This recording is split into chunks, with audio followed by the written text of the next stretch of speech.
우리 옆에 사람에게 한번 인사하겠습니다. 사랑합니다. 축복합니다. 예. 예. 우리가 예배를 드리면 우리 4층과 이제 5층에 이렇게 예배를 드리잖아요. 이제 어느 순간부터 4층에는 이제 좀 무게가 있으신 분들이 앉으시고 이제 5층에는 좀 더 젊은 분들이 이렇게 앉으셔서 이렇게 예배를 드리는데, 우리가 기억할 것은 층은 다르지만 우리가 그래도 한 교회를 섬기는 성도라는 사실을 기억하시고, 또 세대 차이가 나고 뭐 다른 것은 있지만 그래도 같은 교회를 섬긴다는, 우리가 영적으로 한 식구라는 사실을 기억하시고, 교회에서 이렇게 보고 또 지나갈 때 서로 또 인사하고 반겨주는 저와 여러분 되기를 바랍니다. 우리가 지난주 암송 말씀 같이 보도록 하겠습니다. 지난주 암송 말씀 봅니다. 시작. 새 계명을 너희에게 주노니 서로 사랑하라. 내가 너희를 사랑한 것 같이 너희도 서로 사랑하라. 요한복음 13장 34절 말씀. 아멘. 우리 가정의 달인데 가정이 불화 가운데 있고 어려운 가운데 있는 분들이 이 말씀을 꼭 기억하시고 상대가 아니고 여러분들이 하시면 됩니다. 주님께서 말씀하신 것처럼 예수님이 우리를 사랑하신 것처럼 우리가 사랑받을 자격이 있는 존재가 아니잖아요. 그런데 우리를 먼저 사랑해 주신 것처럼 사랑하게 될 때 하나님의 역사가 일어나는 줄 믿습니다. 이 구도를 깨야 됩니다. 가정에 계속 다툼이 일어나는 그런 구도를 깨야 되는데 먼저 사랑으로 나아갈 때 그렇게 될 줄 믿습니다. 이번 주 말씀입니다. 이번 주 말씀 보겠습니다. 시작. 내가 복음을 전할지라도 자랑할 것이 없음은 내가 부득불할 임이라. 내가 복음을 전하지 아니하면 내가 화가 있을 것이로다. 고린도전서 9장 16절 말씀. 아멘. 사도 바울을 통해서 우리에게 주시는 말씀인데요, 사도 바울은 평생 전도하고 선교한 사람이에요. 그런데 그가 계속 하는 게 뭐냐면, 그래도 내가 많이 했어도 자랑할 게 없고 그래도 내가 계속 복음 전해야 된다 하는 이런 심정이, 이런 마음이 그 가운데 있었는데, 왜 그러냐면 복음이 전해지지 않으면 그 영혼은 지옥 가거든요. 그래서 그 사실을 알기 때문에 복음을 전하는 그런 삶을 살았는데, 우리가 다음 주일 우리가 초청 축제 아니겠습니까? 우리가 이번 한 주 우리 주변에 있는 사람들, 태신자들을 위해서도 기도하고 또 그들을 주님 앞에 인도하는 데 쓰임 받기를 축복합니다. 이제 오늘이 5월 14일입니다. 5월 14일이고 내일이 이제 5월 15일이면 5월 15일이 스승의 날이죠. 스승의 날. 과거에는 스승의 날 그러면 학교에서 막 좀 거창하게 이렇게 했던 것 같습니다. 그래서 뭐 옛날 스승의 그림자도 밟지 않는다 얘기하고 군사부 일체라고 해서 아주 귀하게 여기고 존경했고, 그리하여 많은 위대한 인물들이 이렇게 나왔는데, 요즘은 좀 달라졌죠. 학교 선생님들을 통해서 옛날에는 지식만이 아니고 삶을 배웠는데, 요즘은 그냥 지식만 배우려고 하는 좀 이런 안타까운 부분이 있습니다. 여러분들이 이제 여러분 자녀들이 공부를 잘하게 되는 방법을 제가 알려드릴까요? 그 방법을 제가 알려드리겠습니다. 뭐냐면 선생님을 좋아하게 하면 됩니다. 선생님을 좋아하게. 선생님을 존경하면 그 소리가 들리기 시작합니다. 선생님이 싫으면 그 과목은 아무 소리도 들리지 않습니다. 그래서 우리가 부모들이 학교 선생님들을 귀히 여기고 존경해야 되고, 아이들에게도 선생님 좀 뭐 부족한 거 얘기해도 그래도 좋은 부분 찾아보라고 얘기를 하고 맞장구 쳐주지 마시고, 그래서 존경해 나갈 때 아이들의 기문이 열리고 학업이 성취하게 되는 것입니다. 이게 되게 중요한 거예요. 마찬가지로 신앙생활을 잘하게 하려면 어떻게 해야 될까요? 저를 싫어하면 너무 힘들죠.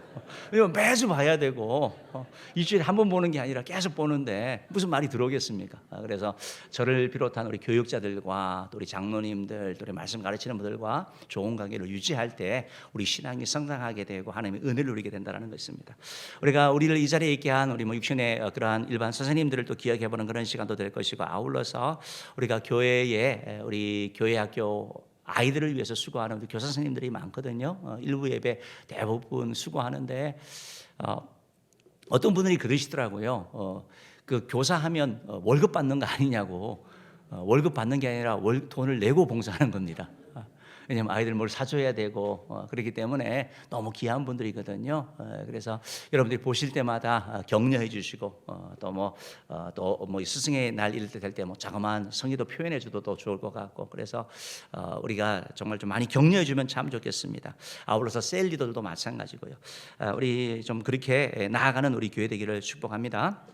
이제 다음 주가 초청 축제 아니겠습니까? 그동안 계속해서 전도하고 기도하고 이렇게 해왔는데 이제 드디어 다음 주가 초청 주일입니다. 그래서 한 주간 우리가 집중해서 이렇게 막 좀 기도하려고 합니다. 그동안 많이 해왔고 이제 마무리를 잘 해야 되고 또 그동안 좀 참여하지 못했던 분들도 함께 이렇게 좀 참여하면서 기도로 하나 되는 게 너무 중요합니다. 그래서 다음 내일부터 시작되는 우리 집중 새벽 기도에 또 많이 참여해 주시고 또 하나님께서 기도할 때 전도를 위해서 기도하지만 여러분 기도 가운데 하나님이 응답하여 주시거든요.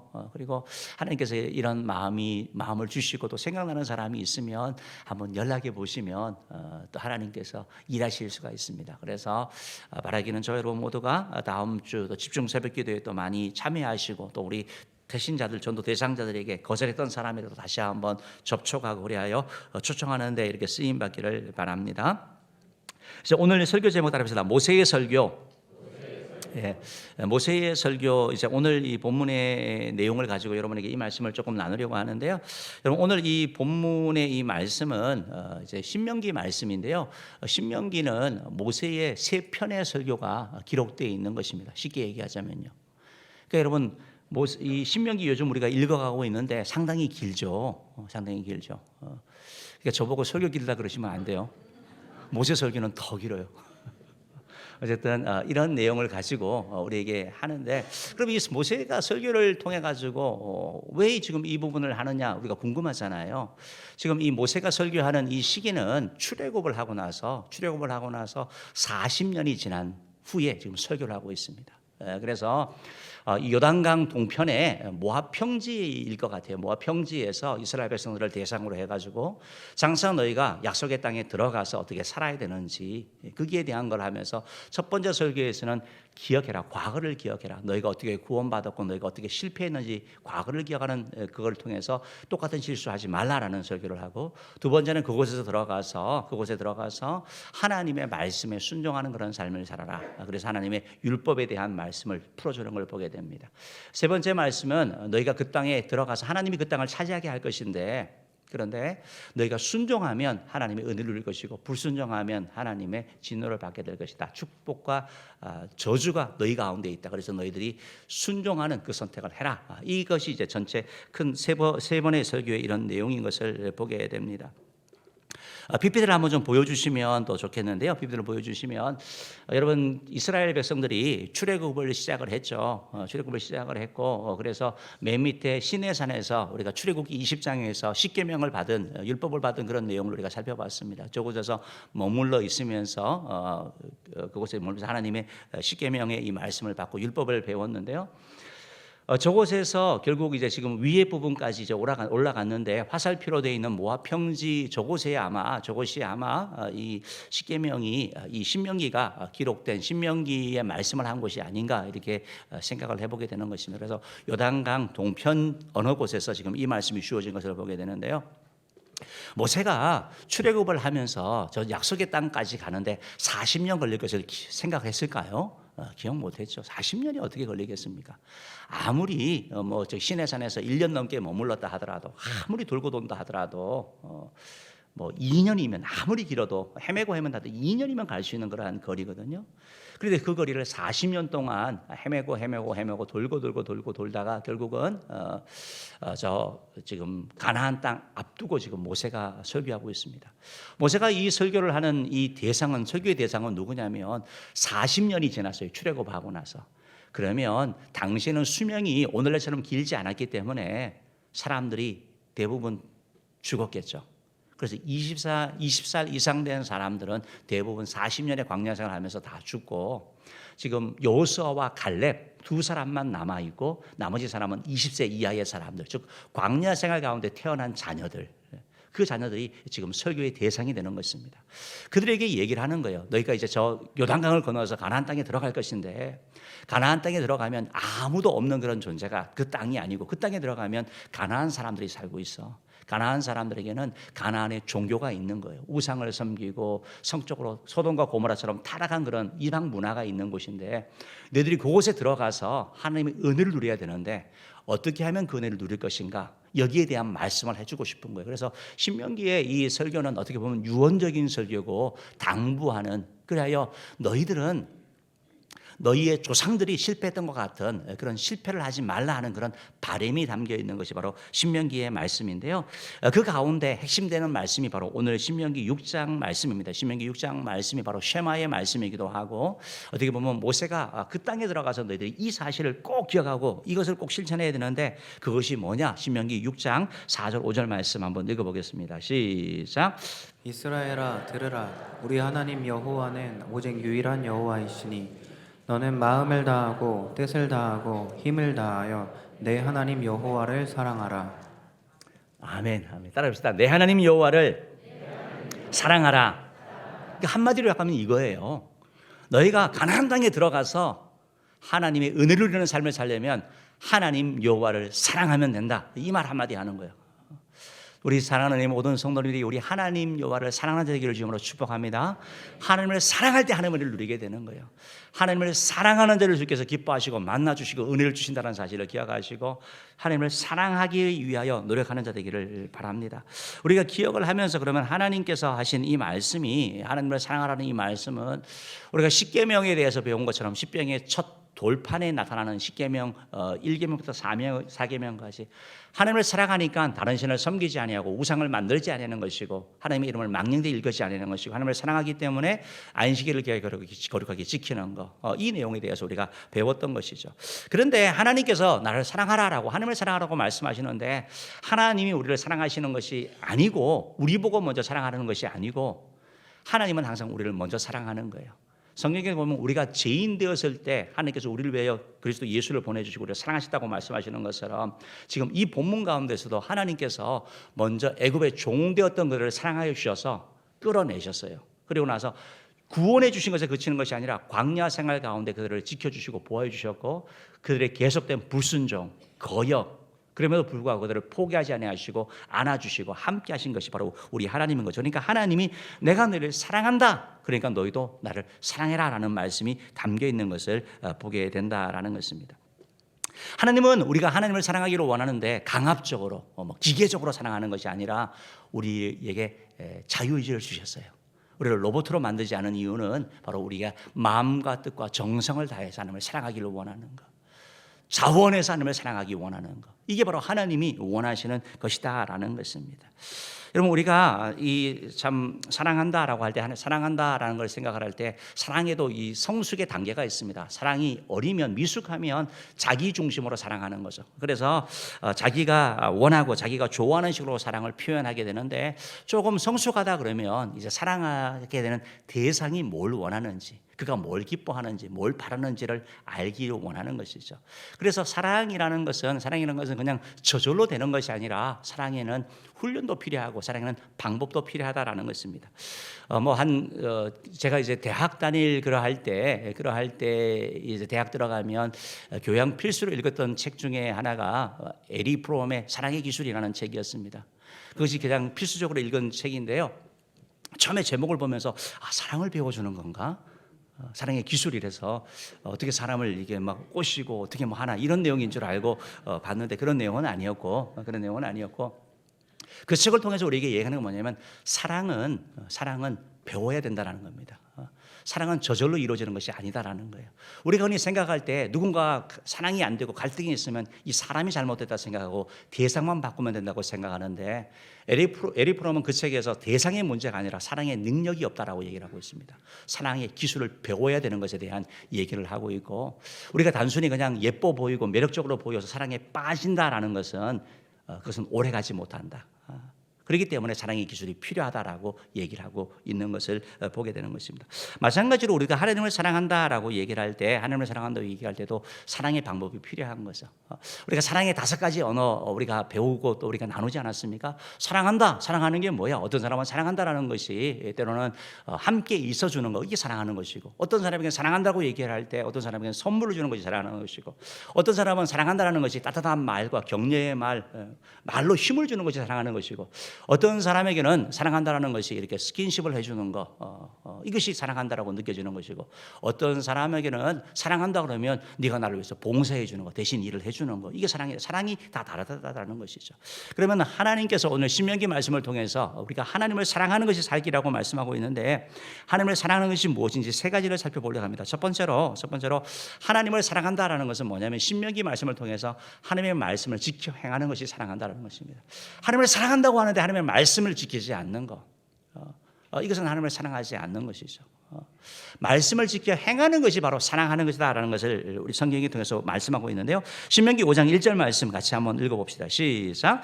모세가 온 이스라엘을 불러 그들에게 이르되 이스라엘아, 오늘 내가 너희의 귀에 말하는 규례와 법도를 듣고 그것을 배우며 지켜 행하라. 아멘. 지켜 행하라. 그러니까 여러분, 하나님께서 우리의 이 말씀을 주시는 것은 너희들 이런 정복도 알고 있네, 이 사실도 알고 있네, 지식의 큰 것이 아니라 우리 삶의 일부가 되게 하기 원한다라는 거예요. 신앙생활 하면서 제일 무서운 사람이 바리새인 같은 사람이에요. 성경 지식이 많아가지고 그 지식을 가지고 다른 사람을 다 정죄하는 거예요. 성경은 그것이 아니고 나를 위한 거, 내가 행하고 살아가기 위한 걸 여러분 기억하셔야 되는 거예요. 신명기 26장 16절도 이 말씀을 하고 있습니다. 읽어봅시다. 시작. 오늘 내 하나님 여호와께서 이 규례와 법도를 행하라고 내게 명령하시나니 그런즉 너는 마음을 다하고 뜻을 다하여 지켜 행하라. 지켜 행하는 거, 이게 사랑한다라는 거예요. 여러분, 우리가 사랑한다면 사랑하는 사람의 말을 소중히 여기고 기쁘게 하려고 하는 게 정상 아니겠습니까? 제가 언젠가 우리 집사님 부부와 함께 이렇게 식사를 하는데 그 집사님이 그런 얘기를 하는 거예요. 본인은 다른 사람들이 하는 얘기는 그냥 듣고 그냥 흘린대요. 누가 뭐라 하더라도 그냥 큰 의미를 부여하지 않는데요. 그런데 누구 말에 신경을 쓰냐면 아내가 하는 말은 엄청 신경을 쓴대요. 그러니까 그만큼 소중하고 중요하다라는 것이죠. 여러분, 어떻게 보면 우리가 신앙생활 하기 전까지는 뭐 불교나 뭐 기독교나 뭐 이슬람이나 뭐 성경이나 뭐 불경이나 아니면 어떻게 보면 코란이나 큰 차이가 없다라고 하는 사람들이 있잖아요. 다 종교가 다 같은 거고 종교는 다 착하게 사는 거야라고 얘기를 하지만, 우리가 하나님을 믿게 되고 예수 그리스도의 생명을 소유하게 되면 하나님의 말씀이 다르게 보이는 거죠. 하나님이 뭘 원하시지? 하나님의 뜻이 무엇이지? 그 말씀 때문에 우리가 그 말씀을 지키기 위해서 몸부림치는 것이고, 그 말씀 때문에 힘들어하게 하는 거. 왜? 하나님이 우리가 소중하기 때문에, 우리가 하나님을 사랑하기 때문에 그 말씀을 지켜나가는 것이죠. 그러면 하나님께서 왜 이렇게 자꾸 말씀을 지키라고 하는 것입니까? 그냥 좀 우리 하나님이 참 좋으신 하나님이라면 그냥 좀 적당히 살게 하고 편하게 하면 되는데 말씀 지키는 게 힘들잖아요. 왜 그렇게 하라고 하시는 것입니까? 신명기 11장 계속 이 말씀을 하고 있는데요. 신명기 11장 22절 23절 읽어봅시다. 시작. 너희가 만일 내가 너희에게 명하는 이 모든 명령을 잘 지켜 행하여 너희의 하나님 여호와를 사랑하고 그의 모든 도를 행하여 그에게 의지하면 여호와께서 그 모든 나라 백성을 너희 앞에서 다 쫓아내실 것이라. 너희가 너희보다 강대한 나라들을 차지할 것인즉. 아멘. 그러니까 하나님은 좋으신 하나님인데 순종하는 자, 말씀을 지키는 자를 통하여 하나님이 일하시는 걸 말씀하고 있는 거예요. 여러분, 우리가 힘이 없는데 어떻게 강대한 나라를 이길 수 있습니까? 어떻게 물리칠 수 있습니까? 근데 뭐라고 말씀합니까? 말씀에 순종하는 자를 위하여 하나님이 앞서 물리치신다고 말씀하고 있는 거죠. 하나님이 대신해 주신다고 말씀하고, 누구에게요? 주의 말씀에 순종하고 말씀을 지키는 자에게라고 말씀하고 있는 것입니다. 신명기 15장 4절 5절도 이런 말씀을 하고 있는데요. 한번 읽어봅시다. 시작. 내가 만일 내 하나님 여호와의 말씀만 듣고 내가 오늘 내게 내리는 그 명령을 다 지켜 행하면 내 하나님 여호와께서 내게 기업으로 주신 땅에서 내가 반드시 복을 받으리니 너희 중에 가난한 자가 없으리라. 아멘. 저는 우리 성도님들 가운데 이런 복이 있기를 축복합니다. 하나님이 주신 복 가운데 반드시 복을 받는데, 반드시.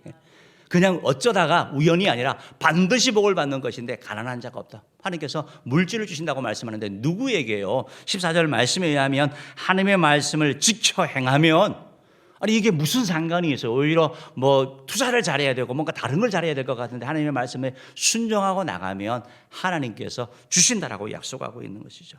신명기 28장 1절도 하나님께서 말씀을 지키라고 하시는 우리에게 은혜 주기 원하시는 것이죠. 읽어봅시다. 시작.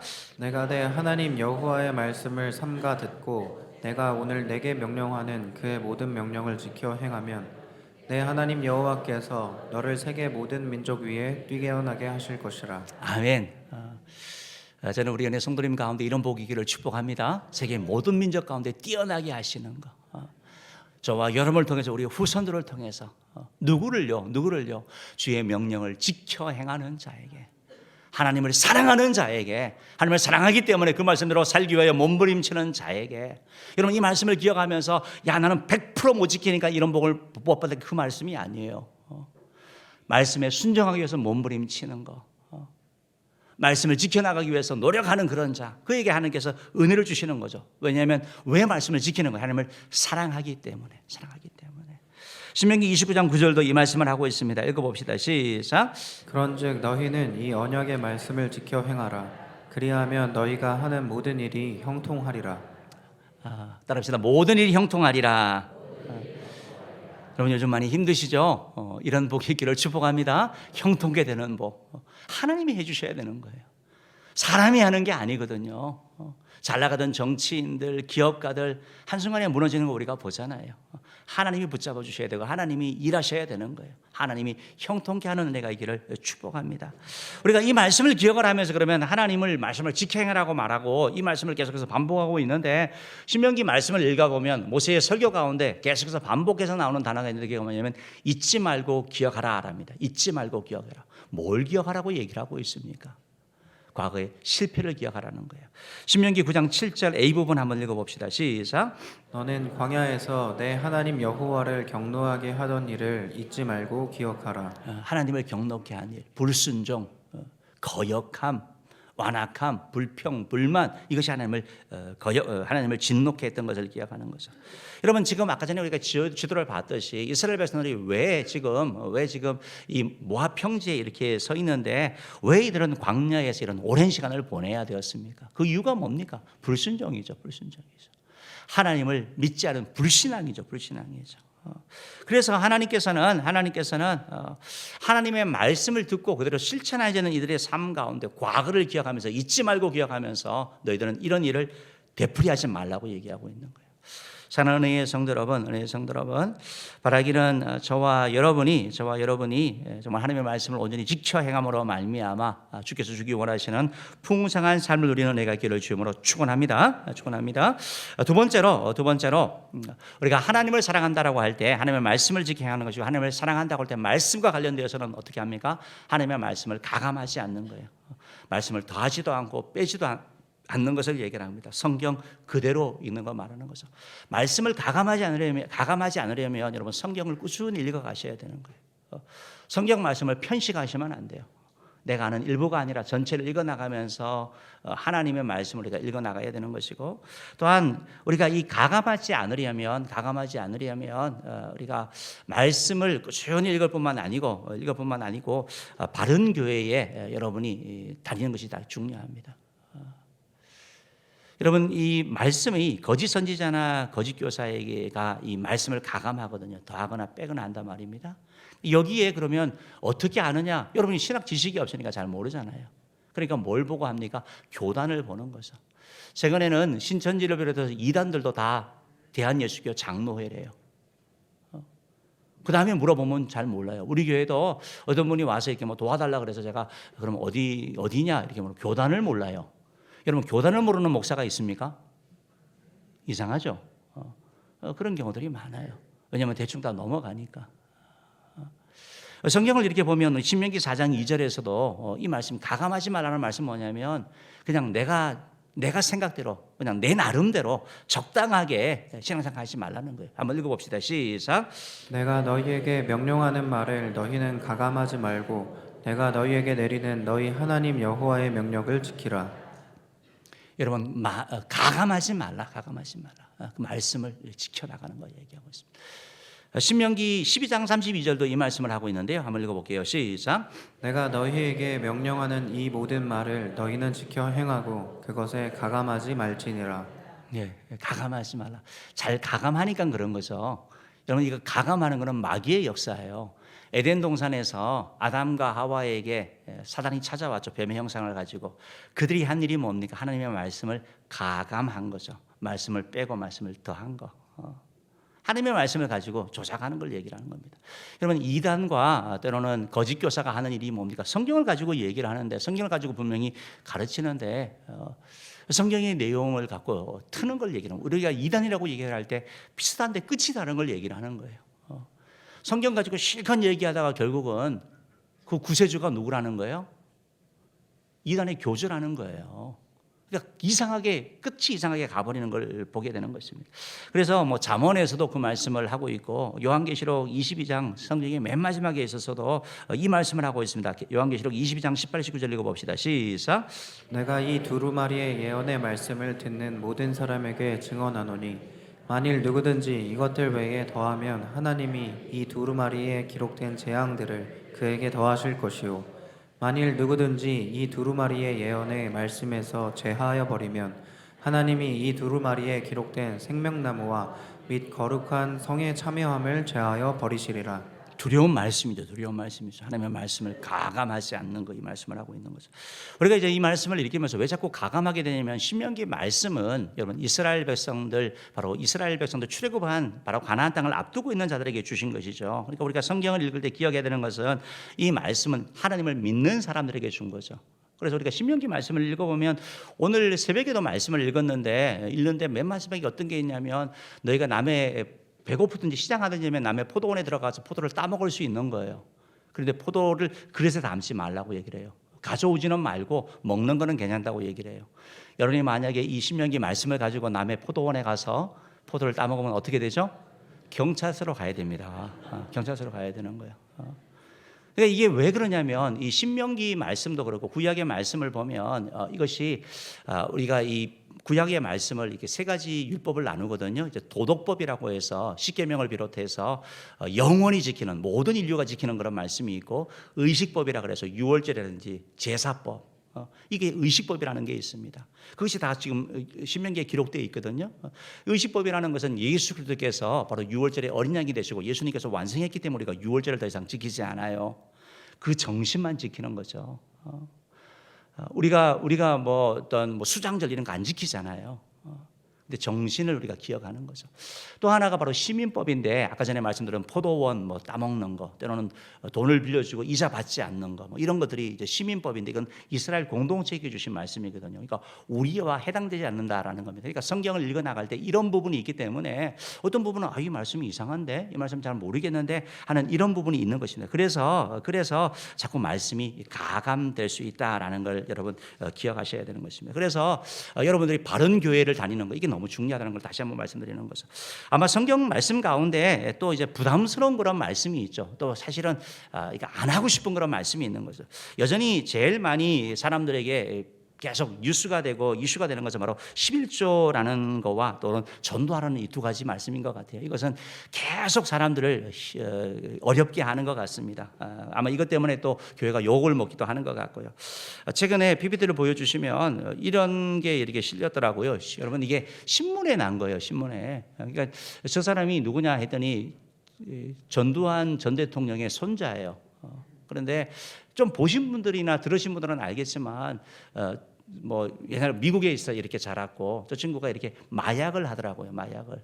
그래서 자기가 마약해서 잡혀서 한국에 와서 잡힌 거예요. 근데 이제 그 방을 이렇게 보니까 십자가가 벽에 있어요. 십자가 있고 막 이렇게 신앙은 있는데 이렇게 마약을 하고 이런 친구예요. 저 친구가 뭐 이렇게 막 사람들하고 소통도 많이 하고 또 뭐 5.18 뭐 사과도 하고 이제 이러면서 전두환 가정 막 얘기를 하니까 이 사람이 막 영웅이 된 거예요. 영웅이 된 거예요. 그러니까 사람들이 막 여러 가지 질문을 하면서 십자가가 있고 하니까 질문을 한 거예요. 11조에 대해 질문을 한 거예요. 그러니까 이 사람이 뭐라고 했냐면 11조 강요 안 내도 됩니다. 낸 거예요. 근데 여러분, 이게 이 사람이 이걸 실릴 이런 기사거리가 되는 겁니까? 이 사람이 무슨 신학을 공부했는지 내가 모르겠어요. 전혀 그런 것들이 없는데 그 얘기를 했고, 그래서 누군가가 이제 이 사람 얘기를 듣고 사람들이 이제 그래서 막 교회는 역시 막 나빠 막 이런 댓글이 막 달린 것 같아요. 그때 이제 누군가가 한 사람이 이런 글을 올렸대요. 성경 구절을 올렸대요. 마태복음 23장 23절 말씀이요. 한번 읽어봅시다.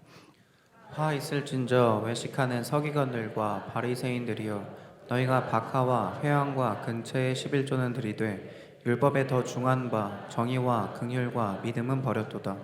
그러나 이것도 행하고 저것도 버리지 말아야 할지니라. 여러분 이게 무슨 말씀이냐면 당시에 서기관들과 바리새인들은 철저한 자들이잖아요.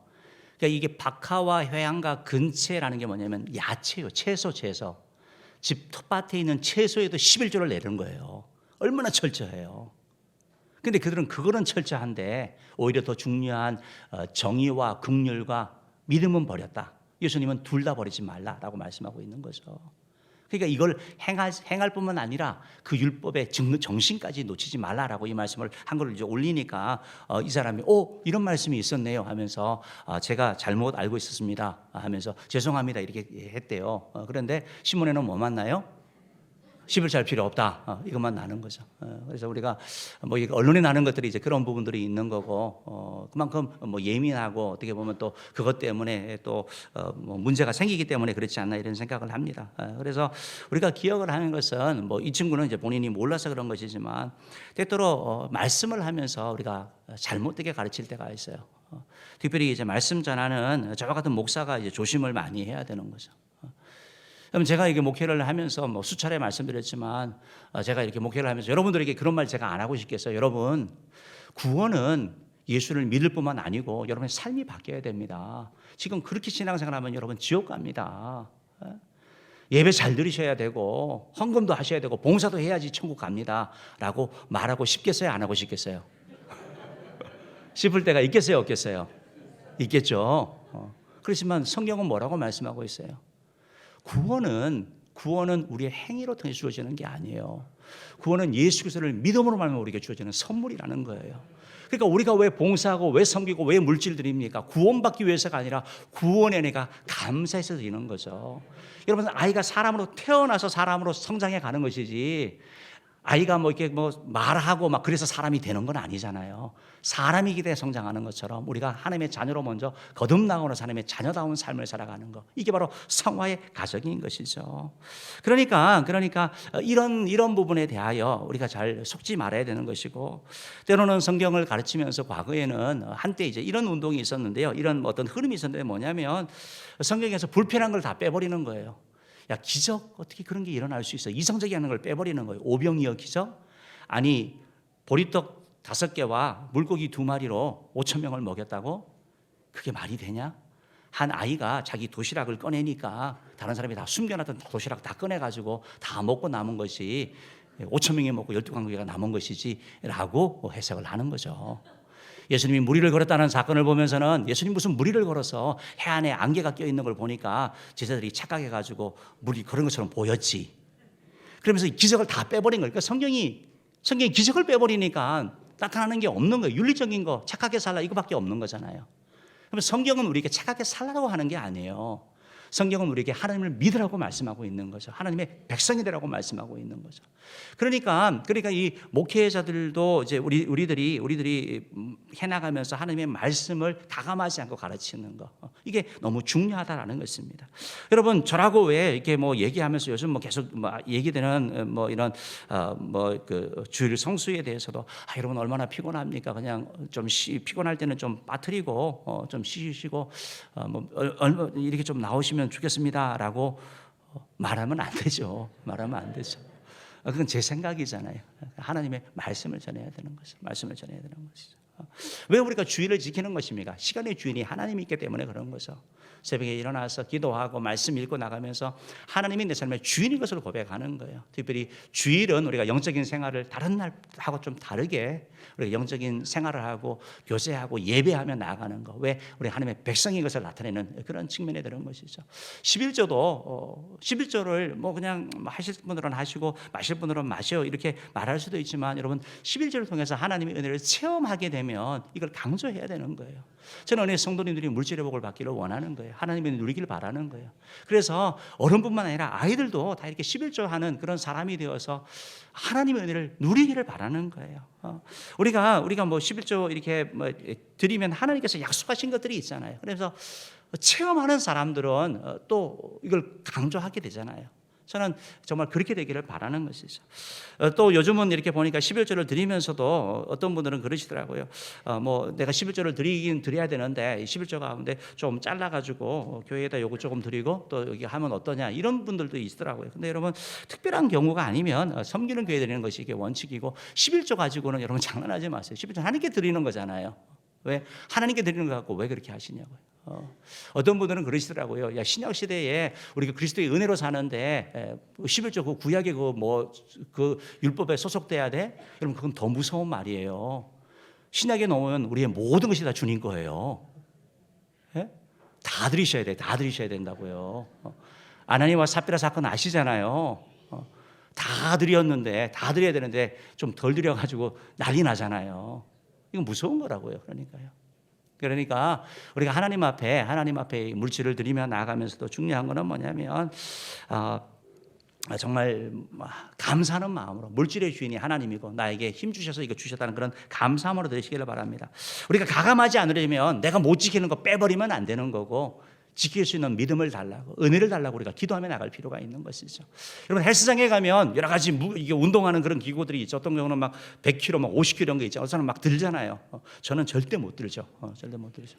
저 같은 사람이 가서 그러면 다 치워버리면 되겠습니까? 아니죠. 두는 거죠. 힘이 키워지면 감당하는 거예요.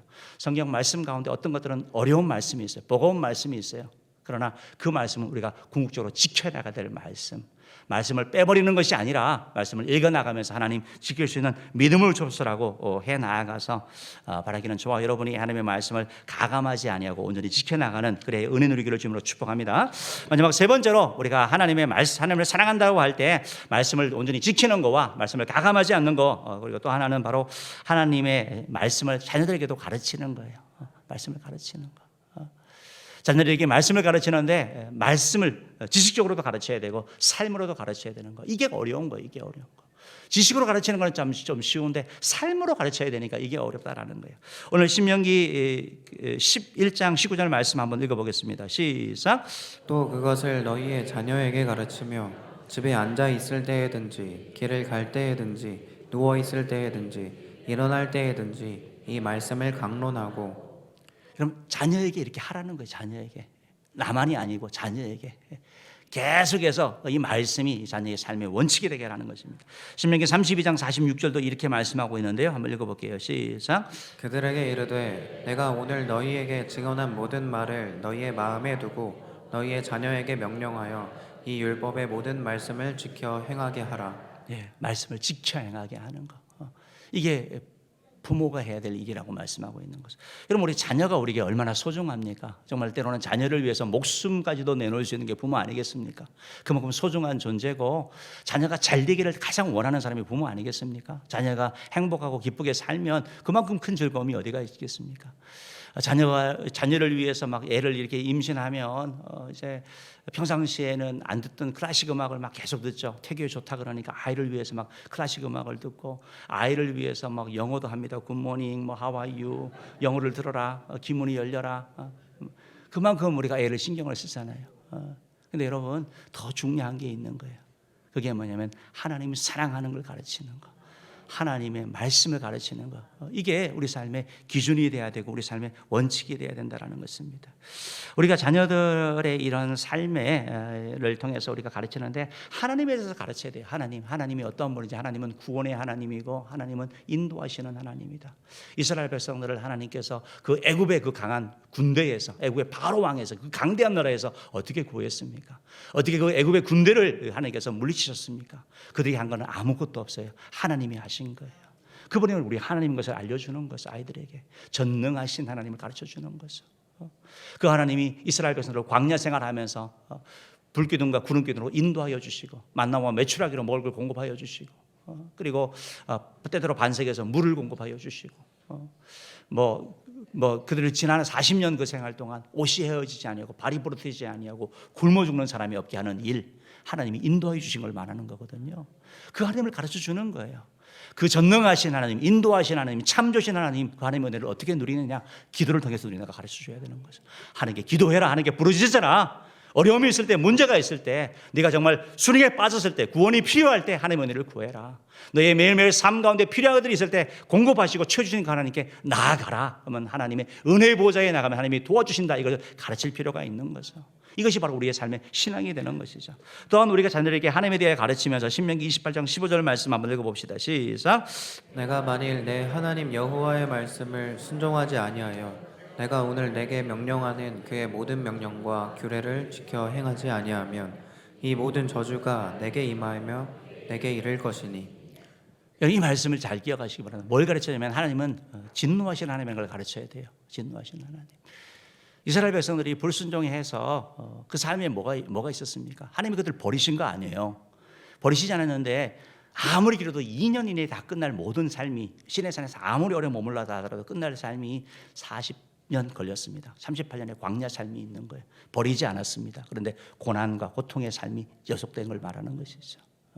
하나님께서 그들을 다듬어 가시는 이런 것을 보게 되는 것입니다. 그러니까 우리가 자녀들에게 잘 기억해야 될 것은 하나님의 말씀에 순종하지 않으면, 순종하고 순종하지 우리가 기계가 아니니까 하나님께서 우리에게 자유를 주셨는데 순종하지 아니하면 하나님의 백성인데 주님이 원하시는 풍성한 삶을 못 누리는 거예요. 계속 고통의 삶, 고난의 삶, 포로되는 삶, 괴롭힘 당하는 삶, 정말 망하는 이런 삶을 살게 된다라는 거죠. 하나님이 버리지는 않습니다. 그래서 이것을 가르칠 필요가 있는 것이고, 혹시 그렇게 넘어진다 하더라도 역시 돌이키는 거, 회개하는 거, 이걸 가르쳐야 될 필요가 있는 것이죠. 우리 자녀들에게 여러분 10계명을 가르쳐야 됩니다. 하나님을 사랑하는 것, 이웃 사랑하는 10계명에 대한 말씀을 해야 되고, 아이들에게 삶의 기준을 가르쳐야 됩니다. 이 세 가지 한번 따라합시다. 하나님 중심, 성경 중심, 교회 중심, 이것을 늘 기억하라고 얘기를 해야 됩니다. 어떤 일을 할 때 이게 하나님이 기뻐하시는 일이냐, 하나님께 영광이 되느냐, 하나님 중심, 성경 중심, 성경 말씀에, 성경의 가르침에 어긋나지 않는가, 그리고 교회 중심, 내가 섬기는 교회에 유익이 되는가, 이거에서 선택하면 손해보는 것 같아도 하나님께서 항상 합력하게 선을 이루시게 되는 것을 말하는 거죠. 삶의 기준이 필요한 거죠. 기준이 필요한 거죠. 실제적으로 삶의 기준을 가지고 살아가는 데 있어서도 필요한 것들이 있습니다. 우리 주보에 보면 은혜 성도의 생활 5가지가 이렇게 나와 있는데 뭐가 나와 있습니까? 여러분 보는 것처럼 매일 주를 성수하는 거, 또 주님께 11조 드리는 거, 온전한 11조 드리는 거, 말씀 읽는 거, 기도와 찬양하는 거, 그리고 마지막에 전도하는, 주보 속에 있는 이 생활의 원칙 가르쳐야 되는 거예요. 이게 그냥 이거는 우리 삶에 실천할 수 있는 거, 실천할 수 있는 거. 그래서 이런 것들을 할 수 있도록 우리 삶의 모범이 될 수 있도록 여러분이 가르칠 필요가 있다는 것입니다. 마가복음 16장 15절 말씀 한번 읽어보겠습니다. 시작. 또 이르시되 너희는 온 천하에 다니며 만민에게 복음을 전파하라. 여러분 이건 주님께서 우리에게 주시는 당부입니다. 명령이십니다. 바로 우리가 하나님의 말씀을 전하는 자가 되었을 때 주님께서 우리에게 당부하시는 것이죠. 왜 자꾸 복음을 전하라고 얘기를 하고 있습니까? 우리는 코로나 가운데도 계속 일을 했잖아요. 왜 이걸 합니까? 주님의 말씀에 순종하는 거죠. 열매가 있고 없고를 떠나서 주님의 말씀에 순종하는 거, 이게 중요한 거죠. 그래서 하나님이 기뻐하시고 그들을 통해서 일하시는 것이죠. 우리가 다음 주에 초청 축제를 위해서 이렇게 준비하고 나아가는데 저와 여러분들이 이 말씀을 기억하면서 이번 한 주 또 우리 정말 초청하고 또 대상자를 만나고 그들을 위해 기도하는 그러한 자 여러분들이 간절히 바랍니다. 자녀에게 가르친다고 말씀을 했는데 우리 자녀들 가운데 집안에 잃어버린 양이 있다면 이번 초청 주일에 이렇게 초청하기를 바랍니다. 말씀을 마치겠습니다. 하나님을 사랑하는 것 3가지 말씀드렸습니다. 하나님을 사랑하는 뭐라고요? 어떻게 사랑하는데? 첫 번째, 하나님의 말씀과 관련되어서 말씀을 온전히 지켜 행하는 것. 두 번째요, 말씀을 가감하지 않는 것. 말씀을 계속 읽어나가는 걸 말합니다. 세 번째요, 자녀에게 말씀을 온전히 가르치는 것. 정말 귀중히 여겨서 하나님의 이 은혜가 여러분만이 아니라 여러분 자녀 손손대대로 믿음의 가정, 축복의 가정 되기를 주임으로 축원합니다. 기도하겠습니다.